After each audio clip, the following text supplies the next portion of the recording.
Hello YouTube! Welcome back to my channel. Today I'm going to be reviewing the ninth Age Homebrew Campaign for Turn 3. If you have not first watched my video for the ninth Age Homebrew Campaign overview, you should watch that before you watch this one. It also would be helpful to watch Turns 1 and 2 so you get a sense of where we are in the campaign. Um, but once you've done that, please come back and watch this video. Uh, Without any further ado, I'm just going to jump into what happened on turn 3.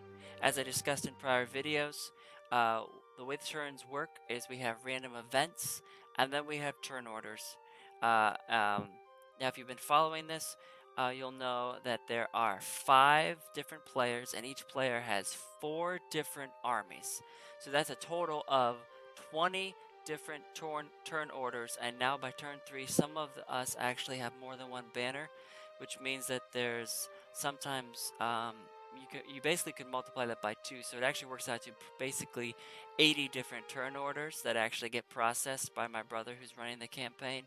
So that's kind of how convoluted this actually all gets. But anyway, so let's just jump into this. I'm going to go over the random events, then I'm going to go over the orders, and then we're going to look at the map and see what this actually all looks like. So, random events. Now, this happened in November 9 of 2019. So, from the dark forest of death, we've got the beast herds of Kazrak. A large amount of slaves were gathered from the warrens. Few escaped the clutches of Kargor. Immediately add 800 points to one of your banners. Also add 151 points to one banner's list due to fair weather. This can be the same as the first banner or a different run. So as you see, what this means is when this guy rolled for random events, um, a weather rule will pretty much always come into play. It just happened to come into play on his roll, so we got the weather immediately. There's fair weather in this part of the map.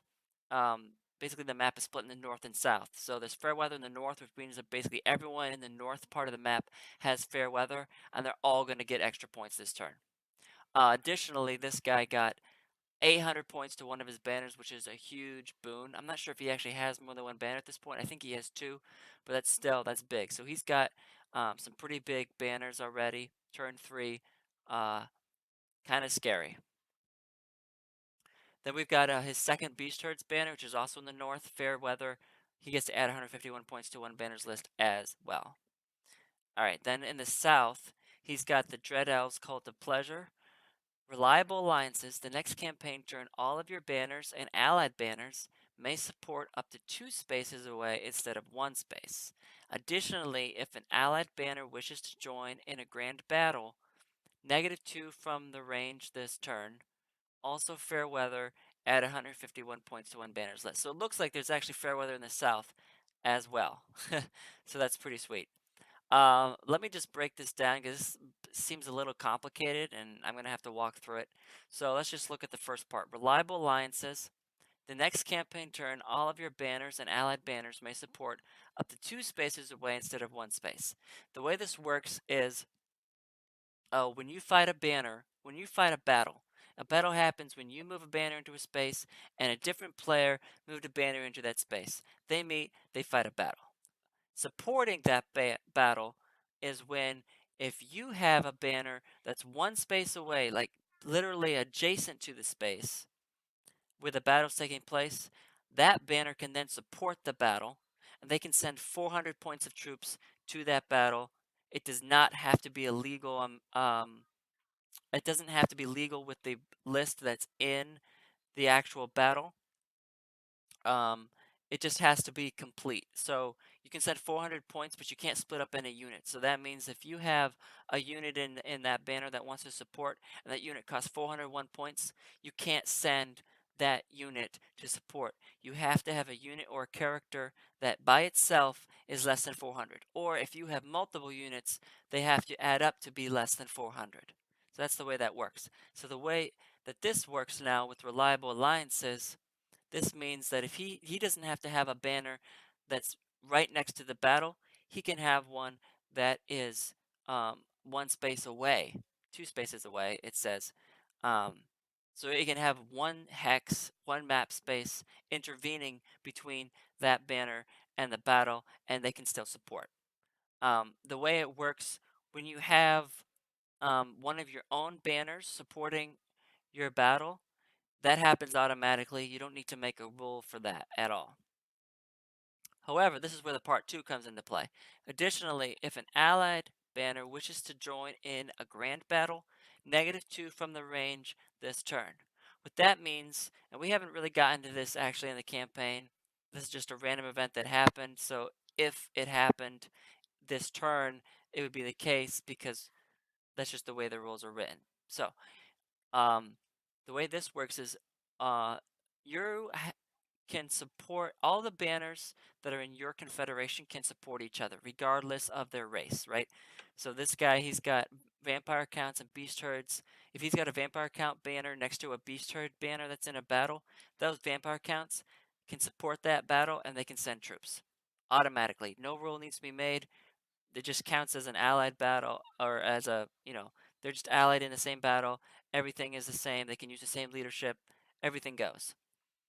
And additionally, though, and this is a little more complicated, um, the Beast Herds, his Beast Herds faction could ally with, say, my Dwarven Holds faction, right? It's weird. You wouldn't normally expect that fluff-wise, but you could do it. Now, that Beast Herds would not be allied with any of my other factions. It would just be my Dwarven Holds. So if my Dwarven Holds faction had a banner next to that battle where the beast herds were, and I was allied with him, I could then send 400 points from my dwarf army to support it. Or actually, what happens um, in an allied battle, then we would make it a grand battle. I could actually send my entire dwarf army to support that battle on the side of the beast herds. The whole size of it, whether it's 3250 as a starting, or if I had added points to it, like I have, it could be 4,000 points. However big it is, I could send the whole army. So basically, you could have two armies versus one. That's called a grand battle in this campaign. Now, normally, you have to be either right next to it, or if you're further than one space away, or further than adjacent, you have to make a special rule. Actually, I think even if you're adjacent, you still have to make a rule. Unless you roll really well, like a 6, you're not going to come in on turn 1. You're typically going to come in on turn 2 or turn 3. And the worse you roll, you might not even come into the battle till turn 4 or turn 5. Or actually, I think by that point, only like half your army arrives, just to simulate that you're late, right? You're late to the battle. Well, with this random event, what happened on turn 3, this means that if there's a battle that took place on turn 3 for this faction, Dread Elves, then anyone they're allied with could support that battle in a grand battle from more spaces away. It says -2 from the range. So that means that if they're there within, I think, 2 spaces, they're automatically going to join. They can support it from further away, like 4 spaces away, and still join. They just have to make that die roll. So I don't think it came into play. We weren't really fighting each other still on turn 3, but that's just an example of what could have happened. So a lot of explanation for a rule that didn't actually come into play on this turn, but it may come up later in the campaign, so it's good to just discuss it now. So when we see it, if we see it later on, it'll make sense, and we might actually know how to make use of it. Let's just move on to the last faction from the Dark Forest of Death. Vampire Covenant. The new banner's leader was recently promoted and not entirely certain of how to command. He holds this campaign turn while trying to get ready. Also, fair weather at 151 points to one banner's list. So, basically, that's just an example of my brother adding extra fluff and detail to the campaign. I probably what happened was no turn order was submitted or something, and so he just wrote a reason for why they're holding that turn instead of making a move action, because everyone basically is making moves. Now let's move on to Lord Itzalak's Alliance of Desperation with his Knights of Equitane. Says you take advantage of good weather conditions, of course, because they're in the north. Add 455 points to your headquarters and 227 points to one of your banners. That's just good. Orcs and Goblins, these guys are in the south. Now they get new weapons. Choose 2 units that do not have to be in the same banner. That may add a new weapon. Once it does this, they may not add models to the unit any longer. It does not change its point cost in adding these weapons. They may take a bow, crossbow, throwing weapons, a spear, paired weapons, lance, halberd, or great weapon. Also, Fairweather add 151 points to one banner's list. So again, we saw this before. This could really kind of change the dynamics because I'm not sure if orcs and goblins regularly actually have access to, especially things like halberds. So for instance, you can imagine if he had a unit in a list, maybe he had a unit of 30 forest goblins in a list with spears. Well, he could give them now halberds. So now can you imagine 30 forest goblins who got poison attacks with halberds? That's just the way this can work. Or maybe he gave them great weapons. Whatever. All right, Saurian Ancients, Fairweather, add 151 points to one banner's list. Also, your slans while meditating. Now, that's probably a typo. There aren't slans in 9th Age anymore, but he was just doing this quick. So, while meditating, see that it would not be wise to venture into mountains at this time. All banners have a -1 to difficult terrain test this turn. We saw this before in Turtle 1 with the vampire counts. So they just have, it's more difficult for them to make difficult terrain tests. I think that it's only going to apply in mountains because I believe the Saurian Ancients special campaign rule is they can cross rivers without it making a difficult terrain test because they're aquatic. So that's only going to apply for mountains on Saurian Ancients. Alright, Warriors of the Dark Gods. When random banner, after orders are submitted, is confused by your orders and moves into a random territory, whether neutral, friendly, or enemy controlled. Also, Fairweather, add 151 points to one banner's list. Okay, so they randomly move. He doesn't really get to tell his banners where they move, or at least one banner. I don't remember. He might have a second banner by now. I'm not sure. Alright, Dwarven Holds. This is my faction, soon as Quintum Verit. Dwarven Holds add 151 points to one banner's list. Also, a great quarry was found near your headquarters. Add 650 points to your headquarters list. So that's really good. That means my headquarters, which is in the mountains, is getting real powerful. It's over 5,000 points. And my dwarf banners are getting larger as well. All right, this is a little more interesting. Empire Sunstall, shoddy wheels. A traitor sold you poor wheels. All units with wheels may not move in any battle's next campaign turn, but may move on the campaign map. And then also fair weather, you get to add 151 points to one banner's list. So this is really funny because in that first Empire army I created, I actually did have a unit with wheels. I had an arcane engine. So if I had fought a battle this turn, or maybe it's actually applying at turn 4. Anyway, I would not be able to move that arcane engine, which really hamstrings my ability to move on the map. It probably would apply for artillery, but generally you don't really move artillery. You just leave it in one spot and shoot. That's the whole point. Generally, artillery can basically reach the whole map or a large enough portion of the map. You don't need to move it during a battle. All right. So getting this random event would make me reluctant to fight in a battle with that army the next turn because I need that arcane engine or my army is severely hamstringed. All right. Sylvan Elves, they take advantage of good weather conditions, add 455 points to your headquarters, and 227 points to one of your banners. So there you go. The reason why these points are they're never even is because they're also random. I don't know how many dice are rolled, but several dice are rolled, and that's what gives you the amount of points. So just keeps things a little bit fresh. And then Undying Dynasty, this is still mine. Fairweather, add 151 points to one banner's list. Also, a fresh graveyard was found. Add 455 points to one banner's list. This may be the same banner or a different one as the first points were added to. Very nice. Love new points. All right, then we get on to the Confederation that must not be named. They've got several different Dwarven Holds factions. So the one that's by the East Grismery, Fairweather, add 151 points to one banner's list. Also, an ancient ruins is found in South 37. You have found and have control over a new special map location. That's good for him. He doesn't actually tell us right now what that does, but I think later on it will tell us. So then we've got another Dwarven Holds. This is West Grismery. This is on the opposite side of the map. Fairweather, they also get to add 151 points to one banner's list, and a load of diamonds were found. Immediately add 520 points to one banner's list. This may be the same banner or a different one as the first points were added to. Now these diamonds don't actually come into play. That's just something a little fresh to explain why they get to add so many points to the list. You can't trade those diamonds or do anything with them. They're just there as fluff. All right, now we got Dwarven Holds by the Thunder River. This is up in the north. Fair weather. Also add 151 points to one banner's list. They also get the reliable alliances, which was what the Dread Elves got.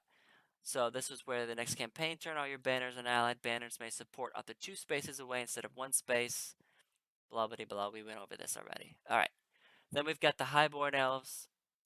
Calador, Fairweather. They also add 151 points to one banner's list. And they also get new weapons. Choose 2 units that do not have to be the same banner. They may add a new weapon. This is the same as what happens to orcs and goblins. Once it does this, it may not add models to the unit any longer. It does not change its point cost. They may take a bow, crossbow, throwing weapon, or spear, paired weapons, lance, halberd, or great weapon. So this is also really interesting with high elves because high elves normally do not have access to crossbows or throwing weapons or halberds. Um, they do have access to great weapons, but I mean, you for instance could give this to like Lothern Seaguard or something, or a regular spear unit. I don't know if you'd really want to give it to a spear unit. I would probably take throwing weapons and give him to a spear unit. That would really jazz up an elf spear unit if you were using spears in your army. Or I would take crossbows with Sea Guard or something. That would be interesting. Anyway, probably would do that. Oh, but it says 5 plus. So that means you don't actually get to use the Elven archery, Elven Elven skill. So that's not as good, actually. Probably might want to stick with halberds then. Halberds are just all around good. Make your elf strength 4. All right. Then we've got our last confederation, which is called the Hungry Dead. He's got 2 Ogre Khans factions and 2 Undying Dynasties. We've got Ogre Khans. They also take advantage of good weather conditions. Add 455 points to your headquarters and 227 points to one of your banners. Then his other Ogre Khans, you take advantage of fair weather. Add 455 to your headquarters and 227 to one of your banners. Same thing. Alright, Undying Dynasties, Gold Dynasty. This is the one down by my Sylvanils. Fairweather, add 151 points to one banner's list. They also get new weapons. Now, I think this happened already to them, so now they've got multiple units that can have different weapons. It's the same list of weapons. I'm not going to go over those again. And then our last faction, Undying Dynasties, Lybaris. This is up by my dwarves. Take advantage of good weather conditions, add 455 points to your headquarters, and 227 points to one of your banners. Alright, so basically on turn 3, everyone just got new points and new weapon choices, and that was it. There, except with the exception of my empire, there really was nothing else that was unique this turn. So, but it was all random events. It's all random. That's sometimes what you get. So let's move on to turn orders. All right, now we've got additional banners coming into play. So we've got from the Beast Herds, Cargo's Rampage raises north 29 and marches to north 40. Now, I did mention this in a previous video, but if you've forgotten, when you raise a space, I think I mentioned this, when you raise a space, you get to add 400 points to your army at the end of the turn. So if you know you can't abuse this. For example, if you're pretty sure you have a battle coming up, you can't raise a territory and get those 400 points before you fight the battle. It happens in the end phase of the turn. So you would raise, fight the battle, then you add points to your army. Regardless of the battle result, you're going to get those points added. Even if you scatter back to your headquarters, you're still going to get those points. So but you don't get them before the battle. Otherwise, people could really abuse this if they were positive a battle was coming. So that's what happens. And then raising by itself is one action. To march to another space, they had to make an additional action. They had to make an additional rule, but they did. All right, then he's got Banner 2. He didn't name it, at least at this point. It marches along the mountain pass from north 6 to north 5, so that means he's probably heading west. All right, then his other Beast Herds faction, Vargar's Destruction, marches from north 72 to north 86. Again, I think he's just heading west. He also did not name his second banner. It marches from North 74 to North 66, so that means it's marching south. That's the way the numbers work. Actually, I think it means he's marching north. That's the way the numbers work. They basically start from east to west, and then they work their way from north to south. So lower numbers are always going to be in the northeast, and then they're going to, yeah, work that way. All right, then they got the Dread Elves. Helmarth's Vanguard marches south 38 to south 34, seizing a bridge over the Grismery River. That means he actually was heading east, though. So sometimes it's not a direct parallel because I think the bridge was north of him, so that's why, even though it's technically east of where he was, it's um, northeast, so that's why he's able to do that. Then his second banner marches from South 41 to South 53. That definitely is heading south, seizing the castle overlooking the southwestern forest. Now, this castle, as we'll look on the map in a bit, this castle is pretty near it's only about 2 spaces away from my Empire headquarters. And if you have this castle, you get to add additional points to your banner when it holds there. So I'm a little alarmed by this because he's just going to probably hold there for several turns, make his second banner really large, and then he's going to actually be able to go and attack my headquarters. So I'm a little nervous about this, but I don't really know what to do. So that's something to watch out for. And then Vampire Covenant. Von Vobemir marches to the crossroads from North 78 to North 77, and Banner 2 fails to move as the new leader has never commanded before. It holds and gains 250 points of new recruits at its, I should say headquarters, not banner. Or in its banner, yeah. Alright. Then we can move on to the Knights of Vanquitaine. Sir Grease Lane's expeditionary force marches from North 4 to the crossroads. Banner 2 marches from North 2 to North 3 in the mountains, successfully finding a mountain path. That means he made his difficult terrain check successfully. That's what that means. And then Orcs and Goblins, Karg's Plunderers gains 350 points for camping at the Sacred Lake, and one character gains a blessing. I talked about this in turn 2, because Karg's Plunderers, using the forced march mechanic, was able to move quickly from his headquarters all the way up to Sacred Lake. Already on turn 2, he was able to reach Sacred Lake. Now he's going to hold there, starting on turn 3, and probably for several turns afterwards, he's going to hold at Sacred Lake. You do roll the dice for how many points you gain when you hold, but the amount of points you gain is like a factor of 50. So you roll like 2d6 and times 50. So you're always going to get a minimum of 100 points, and you technically could get a maximum of 600 points by holding there. So you're on average you're going to get slightly more than if you held at your headquarters, and also characters get blessings while they're there. The specific blessings are not mentioned because it's supposed to be secret until you fight those battles. So I don't actually know what blessings those characters have in that banner. We just know we don't probably want to fight that banner. All right, then his second banner, which is mucking around in the Sylvan Elves woods. Krugorum Stalkers is told to force march, but it refuses to move at all. So basically what this means is, if you remember the Orcs and Goblins special campaign rule, is that they can make a forced march. That's where they're able to move 2 spaces instead of 1. But to make that second move, you have to roll a die. And actually, I think he had to roll a die just to make any move. And if you roll poorly enough, you don't make that first move. So that's what happened. He didn't move at all. All right, then we go into Saurian Ancients. Lord Zuha in the first spawning moves from North 54 to North 53. His second banner moves from North 47 to North 46. All right. Warriors of the Dark Gods, Regora, Ravager of Men, moves from North 97. That should say South 97 because the Warriors are in the South. That's a typo. Um, it moves from South 97 to South 79, seizing a Vampire Covenant territory. Okay. Banner 2 is confused. He makes a random move. Alright, then my dwarves. Thori Wallbreaker's Regiment of the Hold marches from North 129 to the bridge over the Black Fens River.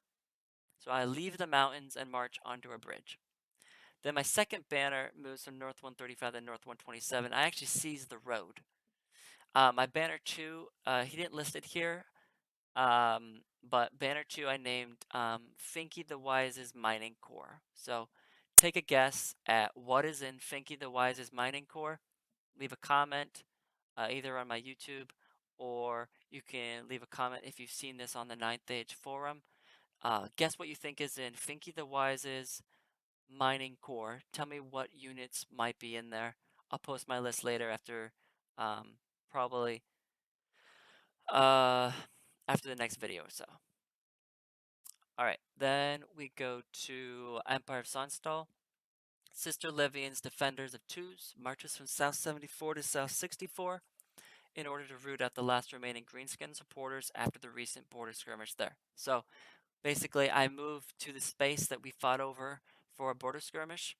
I only briefly covered border skirmishes in my last video when we fought one. Basically, you fight a border skirmish when you have you own territory, and that territory is touching territory owned by another player. You don't actually use banners that are in those territories. What you do is if you and the other player agree to it, you fight a border skirmish, and then you have a special border skirmish list that you can change at any time. The border skirmish list is 2250 points. So there was only one territory that was touching both his and the Orcs and Goblins territory, and it was owned by Orcs and Goblins, and there was another space that was owned by me. You both nominate those spaces. What happens is you're technically fighting over those spaces. But you have to win 3 border skirmishes in a row to actually take control of that space. We're probably not going to actually see that mechanic come into play because you got to fight 3 battles.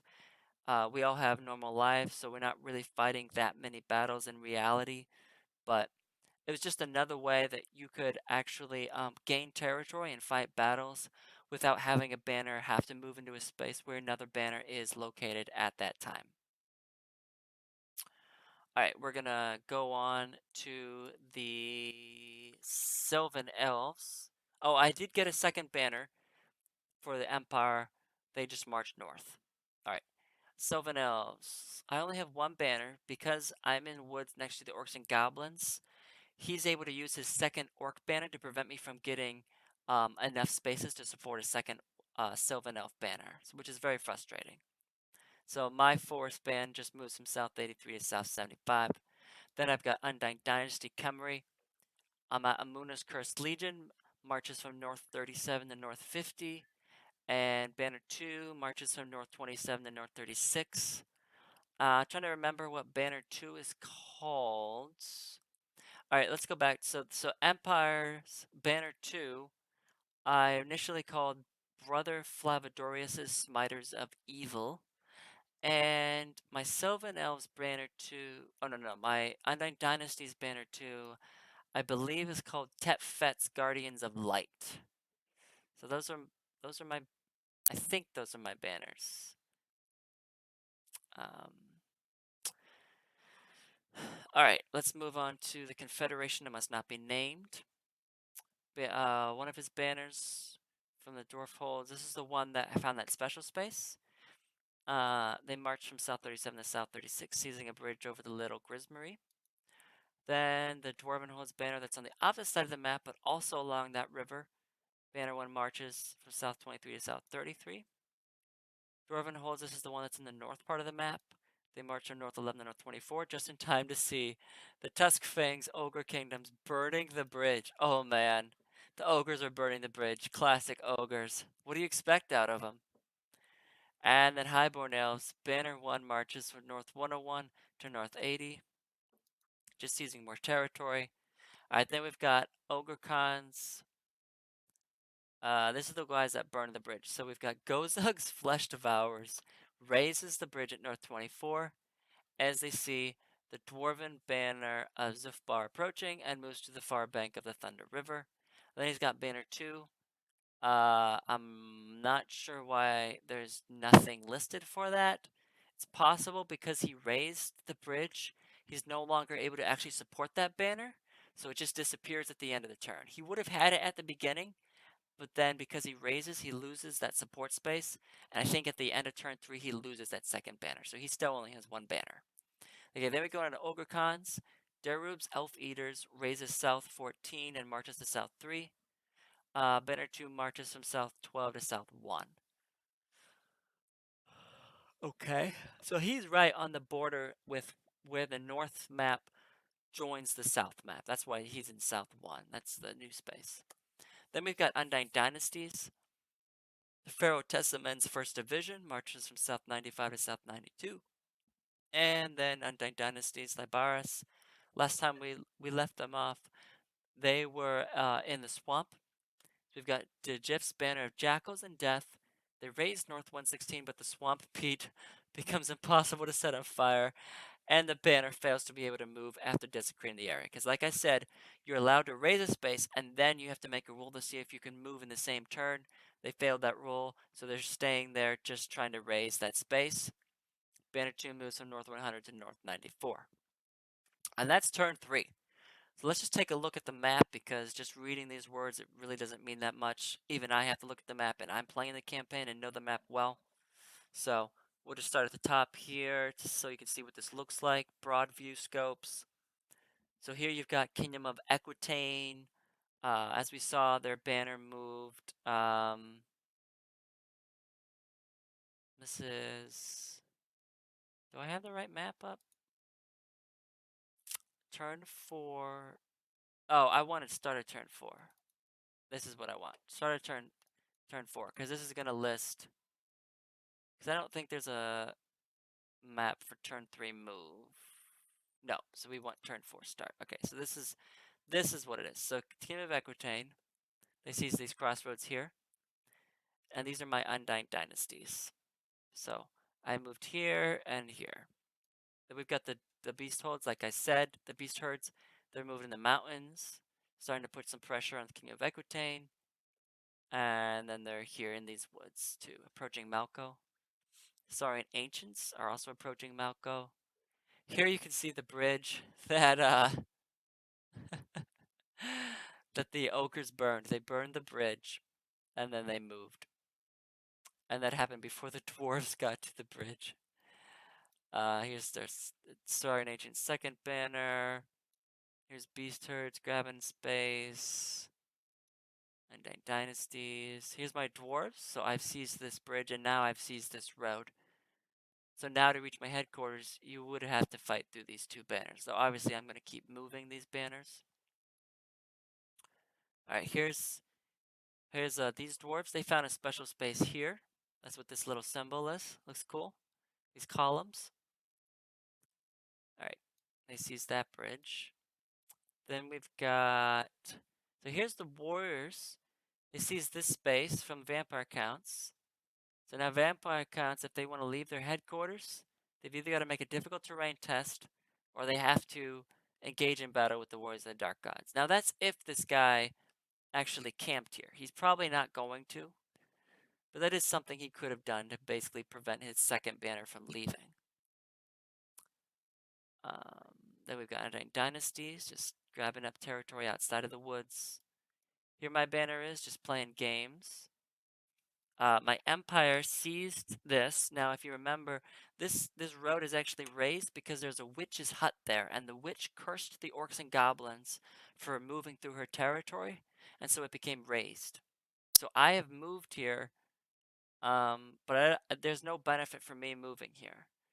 And as we'll find out on turn 4, it is actually a really bad decision of mine to move here, but you have to wait till turn 4 to find out why that's the case. Here's my second banner, just grabbing up space in the woods. Here's that castle I was talking about that the Dread Elves hold. See how close it is to my headquarters? He could just stay here several turns, gain a lot of points, and then march and take my headquarters. So this is why I have this banner here, just kind of sitting there just in case he moves out of the castle. Here's the bridge they seized. Here's Sacred Lake, orcs and goblins, bathing their nasty bodies in the sacred waters. Alright, here's a space. Now, the ogres raised this space, which it's a special space, so if they kept it, they would have gotten points, but they actually raised it, which was a poor decision. But, and that's about it.